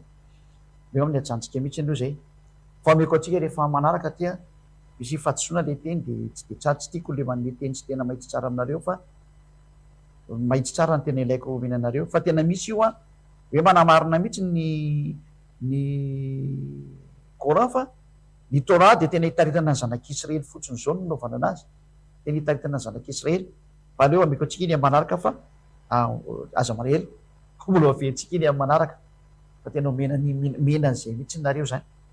Fa vakiko ato le hoe raha ohatra nareo ka milaza fa hoe diso io Torah io de andao vakitsika ndray zany ao anatin'ny bokin'ny Hadita. Le bokin'ny Hadita indray andao jerevantsika fa ny voalaza ao anatin'ny bokinareo amin'le Hadita de araka ny soratan'ny Sunan Nabi Daouda 44-49 fa ny Torah de boky tsy misy fisalasalana mihitsiny zay. Donc vakitsika koa zay teny zay le hoe sady hoe kena mihitsy zany ny Torah tena tsy azo lavina zany. Ohatrany efa vakitsika amin'izy io resy diso a. Ohatrany efa vakitsika izy io. Le boky le hoe mety le boky de mety le boky de nametrahany tany hoe za tena mino anao de matoky anao. Ohatrany efa ao zay resy diso a. Fa nefa nivakitsika tany amin'ny voalohany tany zay. Satria efa nivakitsika zay. Sunan Nabi Daouda efa nivakitsika zay resy diso a. Sa mbola tsy tao? Dao raha vakitsika ary ndre Sunan Nabi Daouda 44-49 dao ary vakitsika ndray rehefa sany.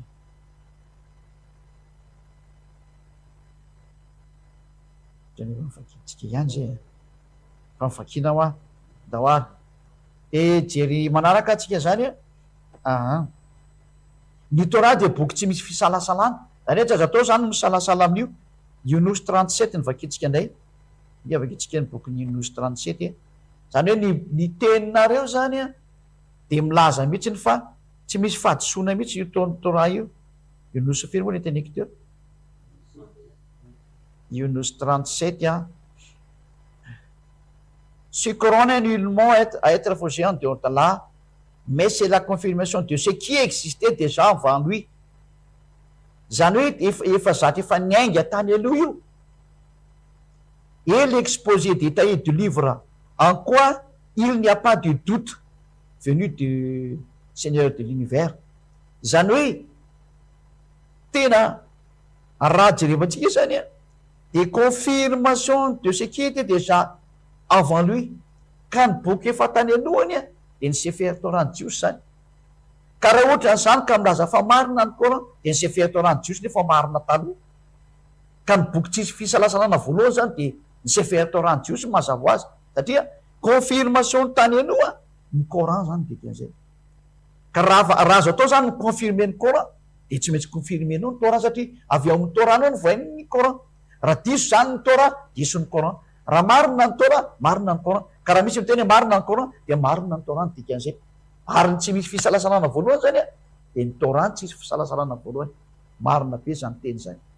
Mazava-bio azo vakiana tsara dia teny tsara hoe c'est la confirmation de ce qui existait déjà avant lui. Anefa nifanitsy ny tsara teo alohany ary dia namafisina fotsiny le zany dikan'izay. Nandray vakitsika indray ny manaraka zany a. Nandray moa zany ny manaraka Yunus 94 ndray ny vakitsika zany. Yunus 94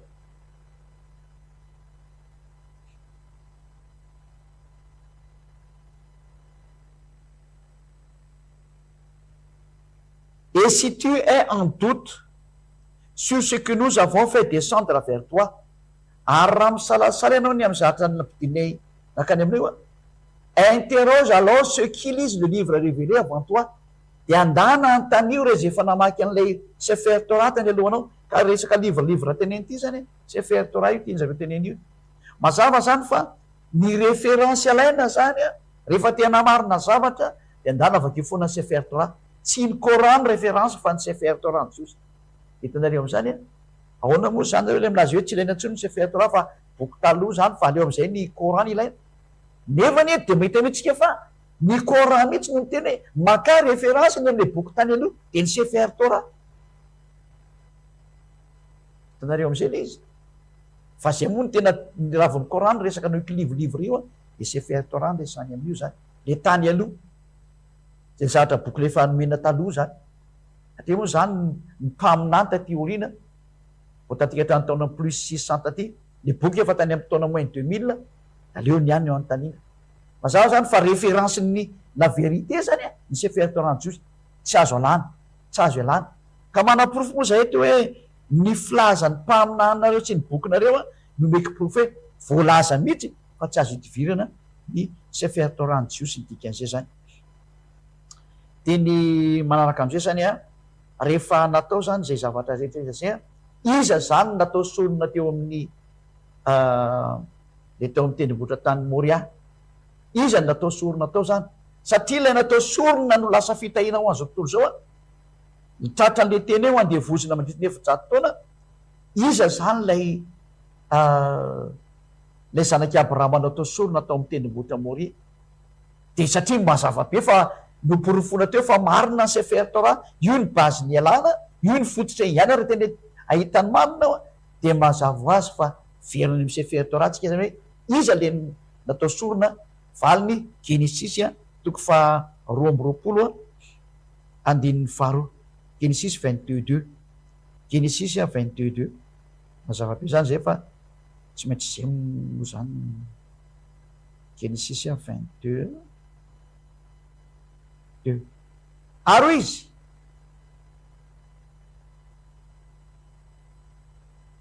eto ny zanakao dia nylatokanao zay tianao dia Isaka ka mankaresany amin'ny tany Moria ary atero any izy fa ho fanatitra doranao amin'ny tendrombohitra anankiray zay lazaiko aminao. Ny voalaza eto anatin'ny boky ny Torah ny Jiosy zany araka zay fanazavana be dehibe zay tsy azo nolavina intsony fa tena taranaka tao amin'ny Isaka marina ilay nazo an'ilay teny Isaka zany ilay nentina teo amin'ny naikeo vonoana natao fanatitra araka ny tenin'ny dada Yava Andriamanitra Abrahama tamin'ny Abrahama hoe eto ny zanakao. Ka ilay zanaka naika natao sorona zany Isaka. Rehefa nomeko anao zany teny rehetra zany fa ny tena mipetaka marina ve zany ny teny fa tena nomena zanak'Israely ny teny rehetrarehetra ny amin'ny famonjena dia marina ny teny ho vakitsika ny Genesis 21 teny 16 teny 18 hoe ao amin'ny Isaka ny voan'ny fitahina ho an'ny fihina rehetra amin'izay. Genesis 22 16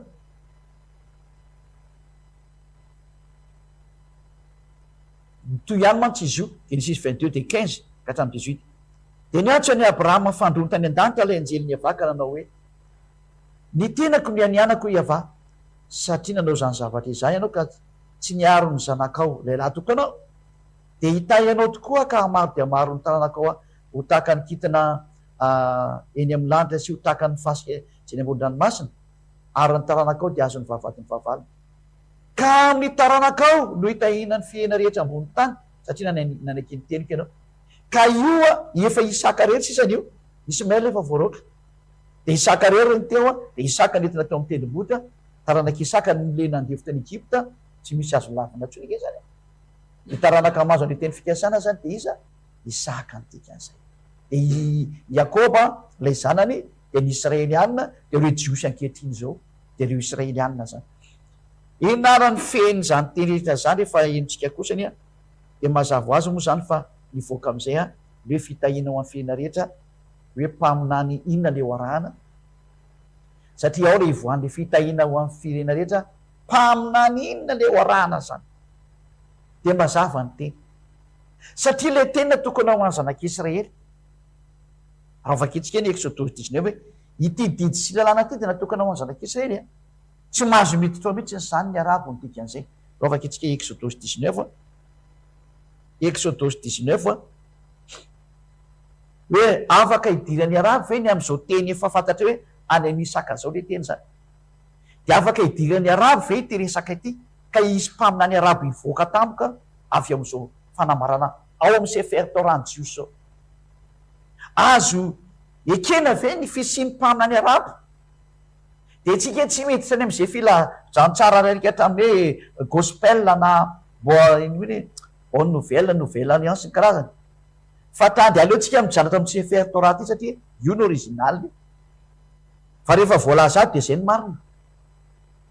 Exodus 19 3 ka hatramin'ny 5. Exodus 19 3 ka hatramin'ny 5. Ary Mose niakatra ao amin'Andriamanitra dia niantso azy ava. Eto zany ilay zanak'Israely le hoentina andeha hivoaka amin'izay zany, dia niaraka tamin'ny Mose, efa miaraka amin'ny Mose zareo a, dia niantso azy ava teo tendrombohitra ka nanao hoe izao no lazainao amin'ny taranaka Iakoba sy ambaranao amin'ny zanak'Israely, ianareo fa nahita izay nataoko tamin'ny Egyptianina sy izay nitondrako anareo tao amin'ny ilatriny voromahery. Samy mahafantatra an'izany na ny Sefer Torah na ny Coran, samy miara-ny teny io tantara io, ary ny nampakanesako anareo aty amiko ho ankehitriny, raha iain'ny feoko tokoa ianareo. Izy le nareo ty lesena mihain'ny feo ka hitandrana ny fanekeko, dia ho rakitra soa amin'ny ohatran'ny fiaina rehetra ambony tany nareo, fa hay ny tany rehetra. Iza zany le hoe raha mihain'ny feoko zao ka hitandrana nyty fanekeko ty, iza le izy.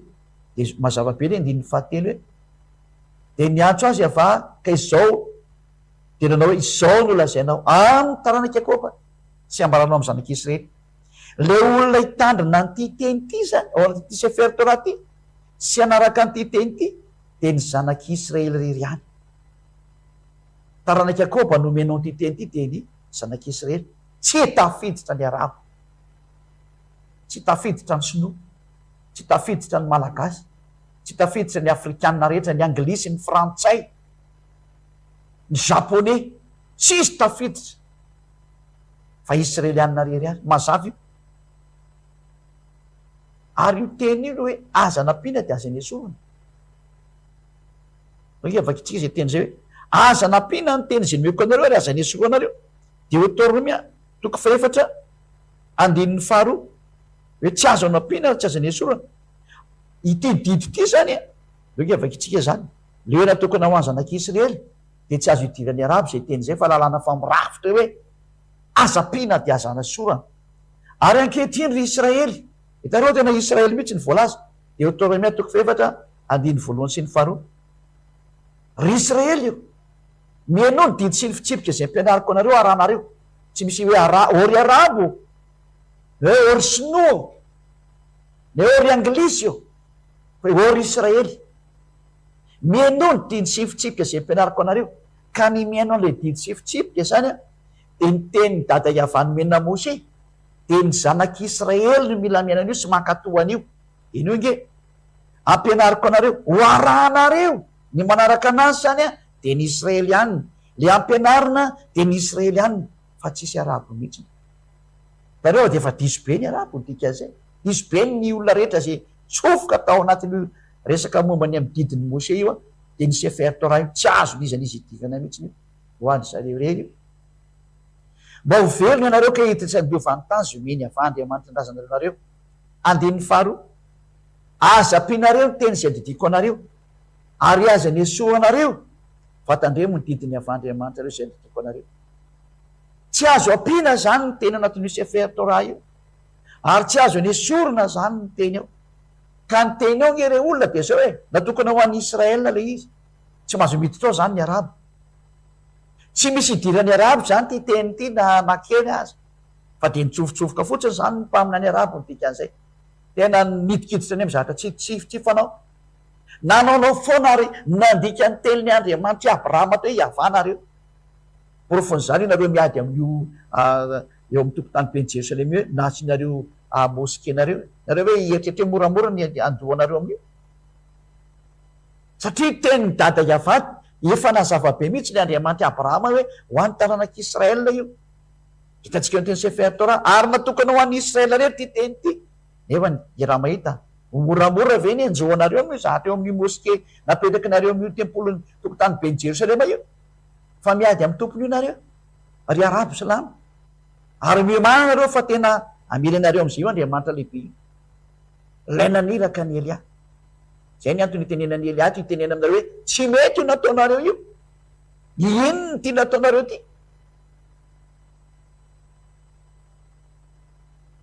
Satria rehefa narodan'ny Nebokadnezara ny tempolony Jerusalema dia nametranareo moskeny Omara ao amboniny eo. Satria nareo mba nalana fahefana nanjanaka ataonareo tamin'ny fotoanandro dia napetraka nareo ny nareo. Tena nefa nety hoe aza-pina ny teny antaranak'Israel io toerana io, aza anesorana ny teny antaranak'Israel io, tempolin'ny Israeliana tokony hipetraka eo zany. Nefa jereo zatra miseho moskeny Omara no mipetraka eo am'izao tsika miteny zao. Grave eny ty sary ty, miantso ady amin'ny Andriamanitra ny Abrahama nareo, miantsy ady aminareo ka dia miomany ho avy izy tena miangatsy ny ady ozy ny fitenenana. Satria nareo nanao an'izao zavatra zao, zavatra tena tsy fanao mihitsy zao zavatra zao.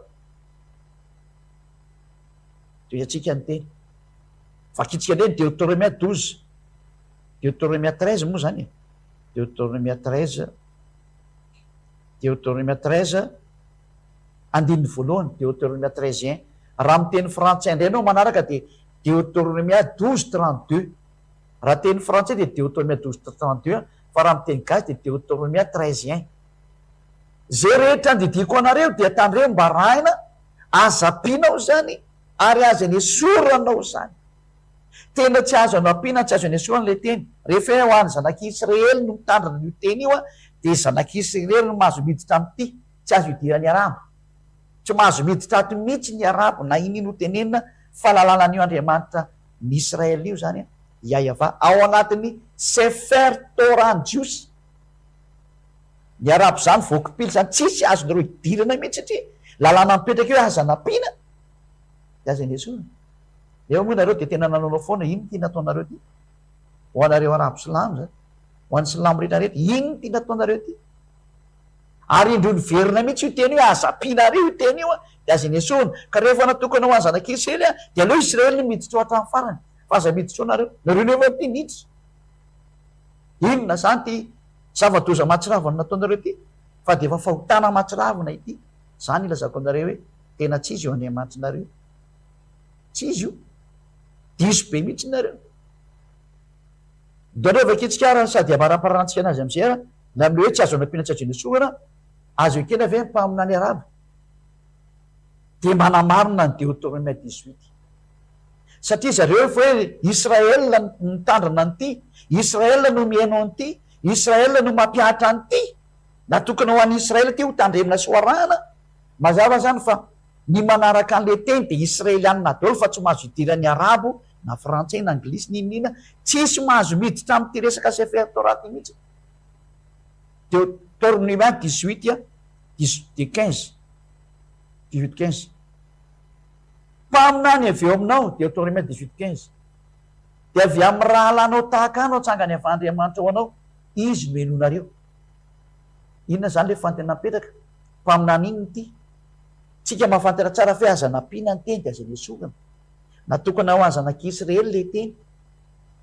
Dia le teny zany raha natokana ho an'ny zanak'Israely dia mazava ho azy hoe mpaminany Israelianina avy eo aminao, satria Israelianina ty resana ty, ny Israelianina no mampiatra an'le teny, manaraka an'le teny, dia tsy misy idirana arabo zany le mpaminany dika zay fa mpaminany Israelianina avy eo aminao dia avy amin'ny rahalanao tahaka satria za koa israelianina ozy mose no atsangany avy Andriamanitra anao ary izy no henonao. Le henona zany de mpaminany israelianina satria ilay arahana teny de israelianina mpaminany. Ny ankatoavina ny teny tenin'ny dada Iava de le dada Iava Andriamanitra Abrahama nefa miteny hoe azapina ny teny aza nesoana fa didy ho an'ny Israela ty didy ty. Ka raha ny teny zany Andriamanitra hoe mpaminany avy eo aminao ny atsangako israelianina zany tenenina zany fa tsy arabo satria efa misy le teny hoe azapina aza nesorana natokana ho an'ny Israela itya mikipily daholo ny hafa firenena dikan'izay miala ny arabo miala ny sinoa miala daholo ny iza niza fa Israela rery ihany no mahazo mijany. Manaraka an'ity no zany laviny Sefer Torah ny mpaminany arabo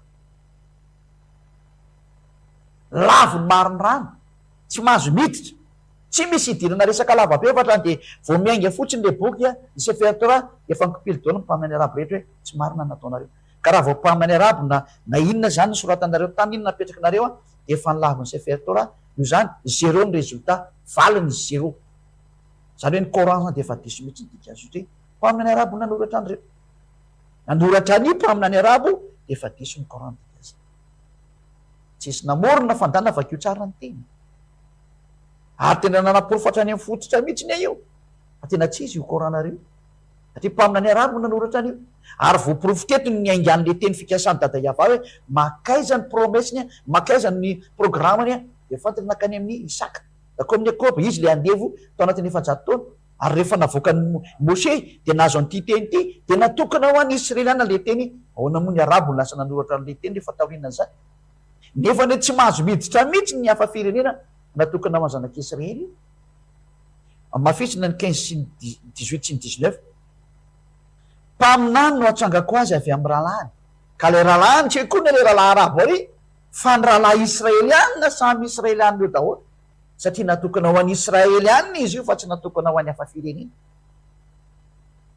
Ary ho tandremana ho any amin'ny tany Kanana no resana tamin'io fa tsy ho tandremana any amin'ny faritry ny arabo any zay koa le mbola tsy azo anapita.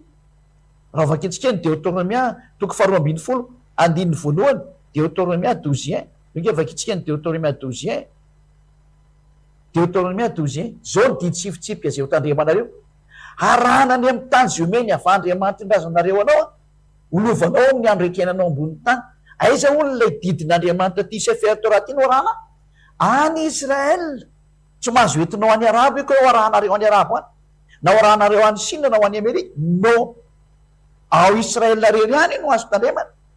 Ao nefanareo ty namoaka boky any amin'ny taninareo any nareo namoaka boky de niraisinareo fotsiny Sefer Torah de hoe zay Andriamanitra Abrahama tary amin'ny tanan'Ismaël nefa ny laviny Sefer Torah le izy ary ny boky eto milaza mihitsy hoe tsy mahazo miditra mihitsy ny hafa firenena fa ny mpaminany azo ekena teny de mpaminany Israelianina ary io nefa nahitan'izay mpaminany arabo ary zay namoaka ny Coran nareo zareo fa laviny soratra masina daholo de ny Sefer Torah ny Jios zany hoe ny Sefer Torah ny Jios de mitsipaka marindany hoe ny Coran io le Andriamanitra Abrahama zany mitsipaka ny Coran io tsy miexiste eo anatreny zatra tsy izy io ary tena famonoana fanahy famonoana olona mitsipy any amin'ny hety porofony zany mpanota zay miaraka amin'ny Andriamanitra nareo ary ny mpanota zany tsy za manantena no any amin'ny lanitra zany tsy miexiste zany tsy ho an'izany nareo fa mitsipy any amin'ny helo zay raha programme aminareo zay ndraiky mba tonga saina fa fitiavana rety io ahy Elia tena misintona ny sainareo tsy fankalana sanaty fa tena manome sainanareo tena mba vodio le fanahy fa tena maty eny ho anareo zay ary ndao verentsika am'izay le tena ikatra amin'ny hoe rehefa tsy arahanao ty teny ty eo Andriamanitra ny Abrahama mihitsy ny amono anao.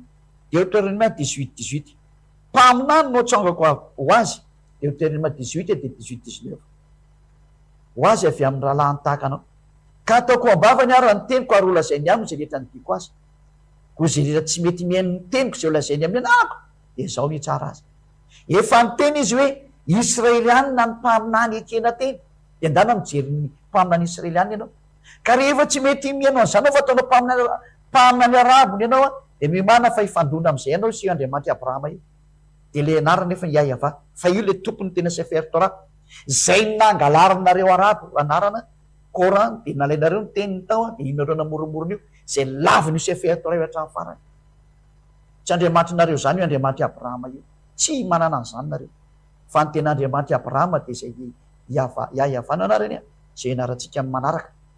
Iavana anarany. Ary io le ten'Andriamanitra nakany amin'ny Isaka dia nakao amin'ny Jakoba, ary izay miaraka aminy tsy manota intsony. Ary zay le mesager farany rany Yahoshua, zay tafaraka amin'ny mesager rany io tena lasa tsy manota intsony. Zay ny tena bonne nouvelle, ary zay ny tena fitahiana zay. Lasa tsy manota ny olona. Fa raha mbola mpanota anao tsy hitahiana zany ianao fa zava-doza ny azonao. Mitovy amin'ny devoly ihany rehefa mpanota. Rehefa mpanota dia mitovy amin'ny devoly. Ka rehefa tsy te hitovy amin'ny devoly, manatona ny dada Iava. Amin'ny alalan'ilay dernier messager, ilay atao hoe Yahoshua, satria izy no nitondra ny teny fiainana na fahananavitra ny olona rehetrarehetra. Tsy azonao lavina intsony satria mifanaraka amin'ny Torah ny bonne nouvelle, ny évangile. Anareo tsy afaka mandany satria ny bokinareo koa miteny an'izany hoe ny Torah sy ny évangile dia miaraka ireo. Ka ny évangile no tantaran'ny famonjena, ny Torah no namoaka ny programme. Ka rehefa miteny le Torah hoe tsy mahazo miditra ny mpaminany izy moa étranger koatra ny Israel, dia tsy azo hidirana intsony, tsy misy an'izany hoe ka io zanaky Maria io na Mariam ozy nareo hoe miteny tsy misy. Rehefa navoaka teny hoe aza napena dia aza niesoana, zay rehetra mamadika an'izany teny zany devoly daholo. Tsy misy mihitsy zanaky Maria ka ny teny hoe azo tsipahana io tenin'ny Torah io. Tsy nanao an'izany mihitsy izy. Fa ny teneniny fotsiny dia mazava be hoe aza manota intsony, ary tsy azo kitehana io teny eo amin'ny Torah io. Na izy ary ny teny an'izany tsy azo kitehana io. Ka rehefa tsy azo kitehana dikan'izay mieritreritra zany izay nikitika rehetrarehetra. Fa nisy Sefer Torah Jiosy dia milaza mihitsy hoe tsy azo ny rehetrarehetra kitehana io ary tsy azo ny hafa firena hidirana. Ao amarantsika anazy tanteraka dia ny bokin'ny Salamo 147 na hoe Zabora zany, amin'ny teny ao amin'ny bokin'ny Coran, Salamo 147 19-20. Milaza ny teniny amin'ny Jakoba izy, ary ny didiny sy ny fitsipiny tamin'ny Israely. Tanareo ty didy sy lalàna ty zany dia natokana ho an'ny taranaky Jakoba sy Israel, ka ny Arabo tsy taranaky Jakoba. Nareo aza miady amin'ny Israel marakandro any ka tsy taranaky Jakoba nareo, ary ny Israel nareo tsy taranaky Israel ny ho an'ny Arabo, tsy taranany nareo, tsy nanohatra ny Korana. Ka eto miteny mihitsy hoe tsy nanao toy izany tamin'izay firenena hafa izy. Zany hoe tsy nanao an'izany tamin'ny Arabo izy na tamin'ny Sinoa. Nareo Arabo zany dia nidikitsana mizatra tsy izy mihitsy. Tsy mety io nataonareo io. Dia iso ny boky nareo. Miverena amin'ilay tena marina amin'izay. Zay ny tonga anatiny hoe tsy aleonareo ve ry silamo rehetrarehetra manaraka ny Elia amin'izay. Mamonjy anie zany Elia zany fa manafainy ratsy saina sy ny ratsy fanahy, ary manapotika ny fahavalo io Iava io. Zao teny zao ny fahamarinana fototra hitanareo. Tonga ny tompon'ny teny azaky tena tsony io teny rehefa tsy tahita raharaha. Fa tonga ny andro ny fandringana sy ny fanapotena sy ny fandravana ny fahavalony Iava io, fa tsy mety rava zany io fahamarinana io. Ary ny tsy nanao toy izany tamin'ny firena hafa izy, ary ny fitsipiny tsy mba fantatry re. Ka tena tsy nafantatra tokoa ny Arabo dia izy nanao foana io. Tsy fantatry ny Arabo izy dia nanao foana ry zareo. Zava-doza. Fa raha nanteny mirary sotriketra samo tonga saina, eno tsara le fampianarana, fa tena fitiavana io ary tena fanafotana. Zay ny tenin'ny Eliany amin'ny teny io tia, Andriamanitra ny fahatsarana sy ny fahasoavany Iavano anarany. Andriamanitra Abrahama sy Isaka sy Jakoba, hitondra fanazavana amin'ny sainao izay mandeha, ary tsaro fa tena fitiavana zao taon'ny Elia zao. Tia navitra anao za, tia monjy anao za, tia navaka anao za. O tonga soany amin'ny lantilantinao fa tsy ho maty ny devoly angelo aza mety fitana intsony. Ivavakitsika. Voninahitra anao dada mala Iava. Da io zany teny zany tena amerina ny sain'ny olona hitodika ho any aminao, hanavotanao azy indray iverinao amin'ny hatsarany. Dada mala Iava ao, maneho ny voninahitra ny amin'ny teny, maneho ny hasoavanao ny amin'izay rehetra nambarako, mamale vavaka anao. Matoky ny hatsaranao azy sy ny hasoavanao indrindra. Voninahitra anao dada mala Iava ao. Toka fa tena ho tonga saina ny olona mandre ny teninao, fa avy any aminao zany teny zany. Fa tsy zahany tompony reny, fa ianao fa tena manapita mba ho famarina ny fahamarinanao aminao, mba ho fantatry ny olona fa ianao le marina, ary ho fanapotena ny fahavalonao rehetrarehetra, mba ho fantatry ny olona fa tsy azo sangina ianao. Tonga ny andro ny fahamarina. voninahitra anao data malehava. Amin'ny anaranao Yahoshua no mazany vavaka rehetra. Haleloia. Amen. Dia mirary sotsiketra samy teny Yahoshua ho an'ny fitohizan'ny fiarantsika indray ho manaraka indray.